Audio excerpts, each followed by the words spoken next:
एक शाम प्राची टीवी पर सीरियल देख रही होती है। तभी उसकी सास वहां आती है। अरे सीरियल में तो ऐसे मग्न है जैसे आज रात का खाना पड़ोसी आकर बनाएंगे।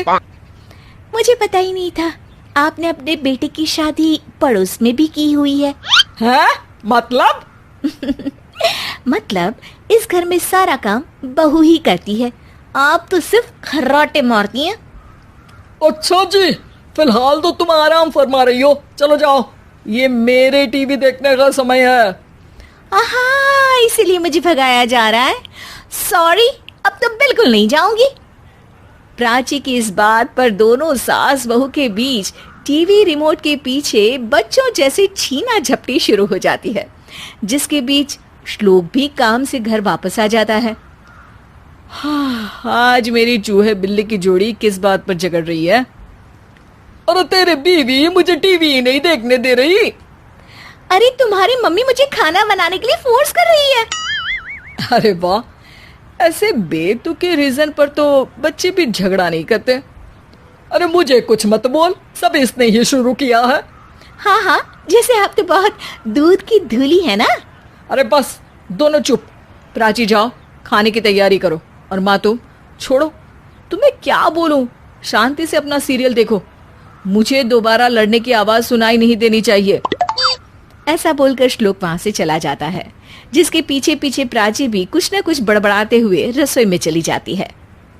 हाँ हाँ, सासू जी को तो कुछ बोलेंगे ही नहीं, बस मुझ पर ही हुक्म चलता है, खाना बनाओ, जैसे मैं इनके घर में खाना बनाने के लिए आई हूँ। इसी तरह शाम बीतती है और रात को श्लोक और प्राची की सास खाना खाकर सोने चले जाते हैं, लेकिन प्राची गुस्से में कुछ खाए बिना काम में ही लगी रहती है। इस घर में किसी को घंटा फिक्र नहीं पड़ता, मैं खाऊं या भूखी रहूं। प्राची कुछ देर के लिए रसोई से बाहर जाती है और जैसे ही वापस आती है तो वहां दूध का भरा ग्लास देखकर हैरान रह जाती है। फिक्र पूरी है, बस दिखाना नहीं है। प्राची दूध पीकर सोने चली जाती है और अगली सुबह एक बार फिर सास बहू का कार्टून नेटवर्क स्टार्ट हो जाता है। ये तुमने ही किया है।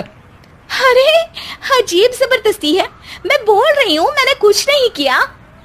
दोनों ने मिलकर पूरे घर को पागल खाना बनाया हुआ है।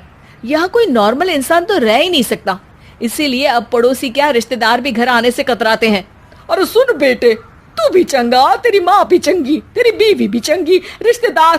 हाँ जी, आपको नहीं पता क्या, गंगाधर ही शक्तिमान है, रिश्तेदार ही। हाँ हाँ, बस समझ गया।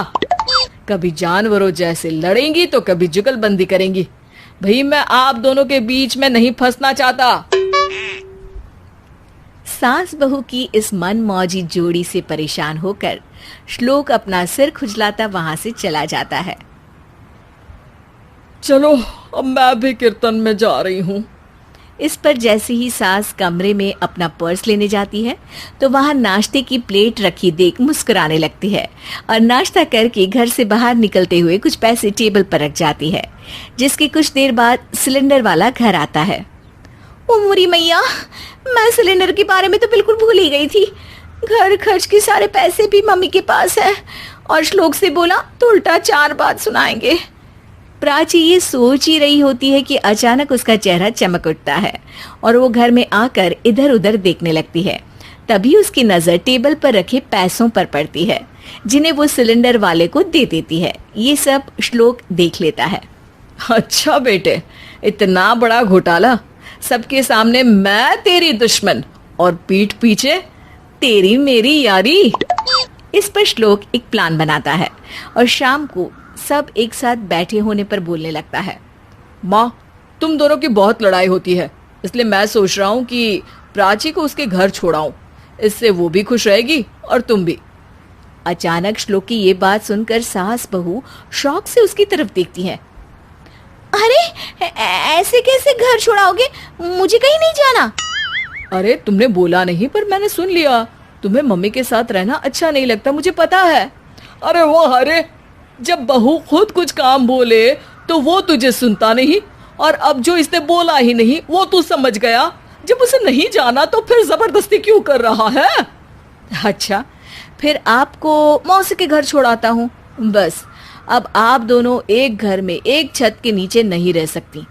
मैं इस टॉम एंड जेरी की जोड़ी को और नहीं झेल सकता। है? ऐसे कैसे नहीं रह सकते? तुम्हें इतनी दिक्कत है तो तुम्हारा बोरिया बिस्तर पैक कर देती हूँ, लेकिन मम्मी जी कहीं नहीं जाएंगी। बिल्कुल यही सुनना था मुझे।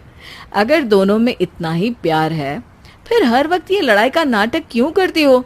देखा मैंने कैसे माँ किचन में दूध रखती है और तुम उनके लिए कमरे में नाश्ता रखती हो, और कैसे वो पहले ही तुम्हारी दिक्कत समझकर घर में पैसे रखकर बाहर जाती है। अरे भाई, इतना ड्रामा तो डेली सोप में भी नहीं होता जितना तुम दोनों ने इस घर में फैलाया हुआ है। तू हमें टॉम एंड जेरी बोलता है ना, तो याद कर वो दोनों भी एक दूसरे को बाहर वालों की बुरी नजर से बचाने के लिए हमेशा सबके सामने लड़ते थे, लेकिन अकेले में दिक्कत के समय मदद भी तो करते थे। बस हमारा रिश्ता भी कुछ ऐसा ही है। और वैसे भी अगर सास बहू में तू मैं नहीं होती तो दुनिया वालों को कहानियां कैसे मिलेंगी?